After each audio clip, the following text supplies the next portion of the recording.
Hola amigos, ¿cómo están? Les traigo un avance de un estudio fascinante, bíblico histórico de Apocalipsis capítulo 17, que hemos titulado Una autoridad política mundial. En verdad el estudio trata sobre Apocalipsis capítulo 17, la ramera que es mostrada de los primeros versículos, pero aquí que es completado por otro estudio, que lo veremos más adelante, esto es de Apocalipsis 18, el ángel de la piedra. ¿De qué trata este estudio que queremos compartir en forma de avance?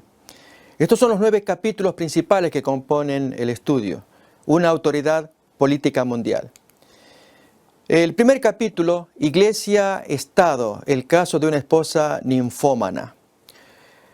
La ninfomanía es una enfermedad, un trastorno por el cual hay una excesiva apetencia sexual de parte de una mujer por relaciones sexuales. En el caso del hombre se llama satiriasis. Y este es el fenómeno que ocurre en una iglesia de la que queremos estudiar. De hecho, no hace mucho tiempo fue famoso, publicado el caso de la ninfómana de Múnich, de Berlín, en mayo del 2012.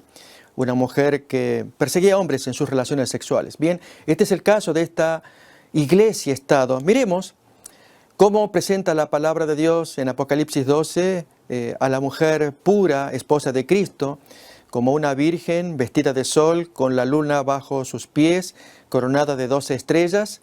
Esta es la esposa de Cristo. Pero aquí que más adelante aparece una contraparte, otra mujer, esto es, toda ella engalanada. Cuando muchas veces nos preguntamos cuántas iglesias hay, que se hablan de 5.000 grupos anotados en el registro de culto, o 10.000, etcétera, en diferentes lugares, en verdad la Biblia habla solamente de 2 iglesias. La esposa de Cristo pura y aquella que fue esposa de Cristo pero corrompida y sobre todo ninfómana. Miremoslo como el texto bíblico lo presenta. En Apocalipsis capítulo 17, leamos estos versículos. Te mostraré la sentencia contra la gran ramera, la que está sentada sobre muchas aguas, con la cual han fornicado los reyes de la tierra. Bien, a esto es lo que se refiere ninfómana. Y los moradores de la tierra se han embriagado con el vino de su fornicación. Y la mujer estaba vestida de púrpura y escarlata y adornada de oro, de piedras preciosas y de perlas. Y tenía en la mano un cáliz de oro lleno de abominaciones y de la inmundicia de su fornicación. Y en su frente un nombre escrito, un misterio, Babilonia la Grande, la madre de las rameras y de las abominaciones de la tierra. Bien, en este capítulo lo que se intenta mostrar es qué pasó con esta iglesia que, habiendo sido esposa de Cristo pura, se corrompe en pos de alianzas con reyes. Miremos el caso de esta misma iglesia de Roma en el primer siglo, una imagen que nos da una semblanza de cómo fue aquella iglesia a la cual Pablo escribe su carta a los romanos. Pero lee aquí con el paso del tiempo y de los siglos, la lucha por el poder entre el emperador y el papa, como lo atestigua aquel famoso caso de las querellas de las investiduras en el siglo XI y XII, cuando ambos disputan el poder. En aquel tiempo, Gregorio VII papa contra Enrique IV, emperador de Alemania. Pero aquí que después, con pocos siglos más tarde, se afianza absolutamente el poder de aquella iglesia de Roma amada por Cristo, según nos cuenta la carta a los romanos. Pero actualmente esta misma iglesia está mezclada con alianza con reyes de la tierra, alianza Estado-Iglesia. Capítulo 2, ¿de qué trata? Estamos haciendo un resumen de este avance que queremos mostrar. Una autoridad mundial, los orígenes modernos. ¿Cómo empieza esta historia en tiempos modernos?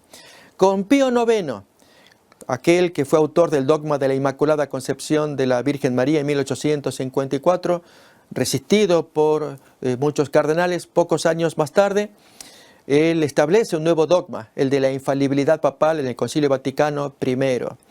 Y pasadas muchas décadas, tenemos aquí un listado de papas sobresalientes en tiempos recientes, pero vamos a resaltar algunos de ellos a propósito de este avance. Es el caso de Juan XXIII con su encíclica Paz en la Tierra, donde claramente en 1963 pone las bases de lo que él pretende tiene que ser una autoridad pública mundial para poder gobernar los destinos del planeta, supuestamente para su bienestar integral. Pablo VI, quien culmina el Concilio Vaticano II, iniciado por su predecesor.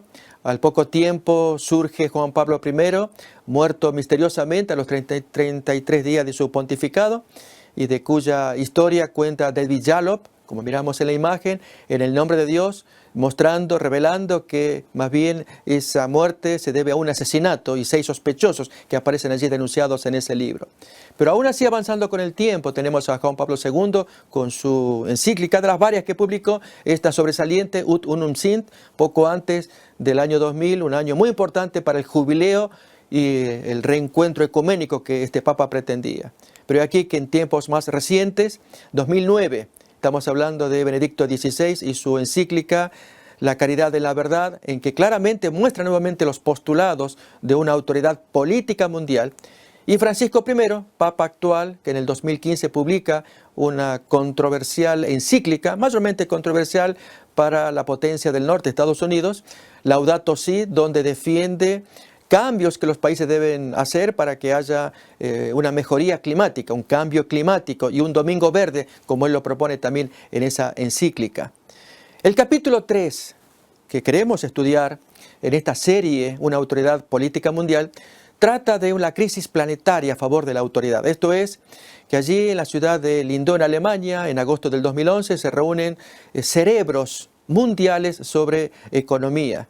Y un artículo periodístico publicó así: ¿pueden salvar al mundo los premios Nobel de Economía? Con discusiones que se llevaron a cabo en esos días del 2011.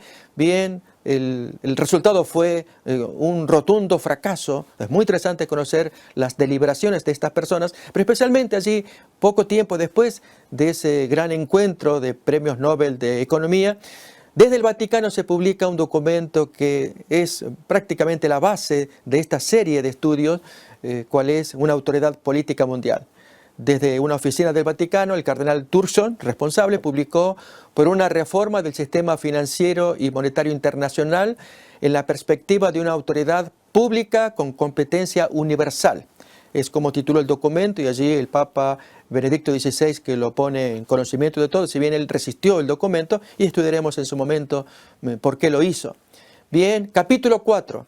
La autoridad disputando terreno, buscando allí ser reconocido, paso a paso. Y en este caso, pues, tenemos que hablar del actual Papa, Francisco I, con su encíclica Laudato Si, publicada en mayo del año 2015, como dijimos, resistida por la potencia del norte, en este caso Donald Trump, actual presidente.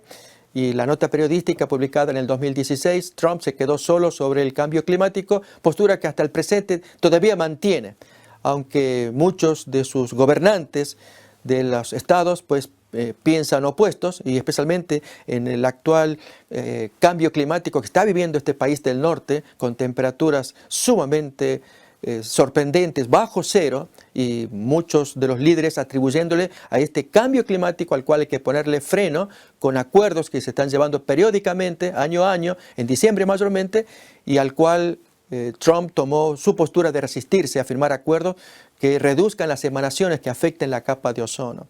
Bien, un gran conflicto que hay entre estas dos potencias, Francisco I y Trump, con respecto a este tema, y especialmente el domingo que aparece presentado allí esbozado en esta encíclica Laudato Si. Capítulo 5. Allí entonces empezamos a ver desde el punto de vista bíblico este pseudo-mesianismo romano, papal, revelado en la palabra de Dios. ¿De qué trata este estudio? Bien, primeramente mostremos la genuina, la original Trinidad. Apocalipsis capítulo 4 nos muestra al Padre sentado allí en su trono y millones de ángeles que le adoran. Capítulo 5 también se muestra allí al Cordero de Dios, que recibe la adoración similar al Padre con el Espíritu Santo o 7 espíritus que acompañan. Pero aquí que Apocalipsis revela también la parodia, un pseudo movimiento satánico que se genera desde Satanás y se traslada a potencias de la tierra. ¿Cuáles son? Los 3 poderes, la triple alianza que parodian la Trinidad. Miramos aquí entonces al dragón del capítulo 12, y en el capítulo 13 la bestia que surge del mar, bestia marítima, y la bestia que surge de la tierra. Miramos a ambos, el que es leopardo de 7 cabezas, una bestia leopardiforme, y la otra una bestia corderiforme con 2 cuernos que sobresalen. Bien, así miramos aún más en un documento sumamente interesante del Catecismo de la Iglesia Católica en el párrafo 675, una descripción del anticristo que estudiaremos con detalle en su momento cuando hagamos el estudio ya de esta serie fascinante, Una autoridad política mundial. ¿Quién es el anticristo? ¿Cómo debería ser reconocido? Bien, lo que está en rojo se puede mirar claramente. Es una impostura religiosa que aparenta traer una solución a los problemas mediante el precio de la apostasía de la verdad. Efectivamente, coincidimos con esta descripción que, reitero, la miraríamos con más detalle durante el estudio. En el capítulo 6 miramos las dos trinidades enfrentadas, tal como nos lo cuenta el Apocalipsis. Esto es la Trinidad, Padre, Hijo y Espíritu Santo, y la falsa Trinidad, el dragón, la bestia marítima y el falso profeta, haciendo caer fuego del cielo e imponiendo el 666. Pero aquí miremos cómo lo presenta la Biblia también. Al Padre, pues, es parodiado por el antipadre, o sea, el dragón. Cristo es parodiado por el anticristo, o bestia marítima. Y el Espíritu Santo parodiado por el anti-Espíritu Santo, o sea, la bestia terrestre, el falso profeta. Capítulo 7. Los embajadores de ambos bandos o grupos ahora se ven enfrentados. Miremos acá el mensaje de los tres ángeles del capítulo 14, enviados por el cielo, como también vemos acá los tres espíritus inmundos a manera de ranas que salen de la boca de estas tres grandes potencias que parodian la Trinidad del cielo. Tema sumamente interesante para estudiarlo. Babilonia, la grande supremacía y caída, en el capítulo 8 de esta serie, nos muestra todo el capítulo 17 de Apocalipsis y la culminación. El último versículo que nos dice, y la mujer que has visto es la gran ciudad que reina sobre los reyes de la tierra. Ver los versículos, los entretelones, el paso histórico allí del capítulo 17.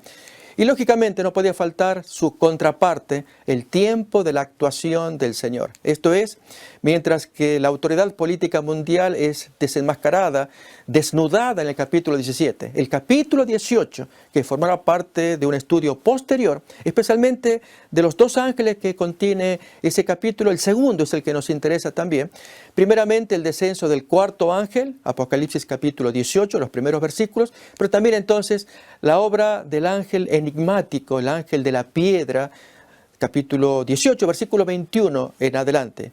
Tema, reiteramos, que es poco estudiado y que lo tendremos aquí de lleno, en plenitud, en un siguiente estudio. Esto es entonces la propuesta que queremos traer en esta serie, Una autoridad política mundial. Queremos invitarles a que nos acompañen y que disfruten de este estudio para crecimiento de los hermanos. Gracias por acompañarnos.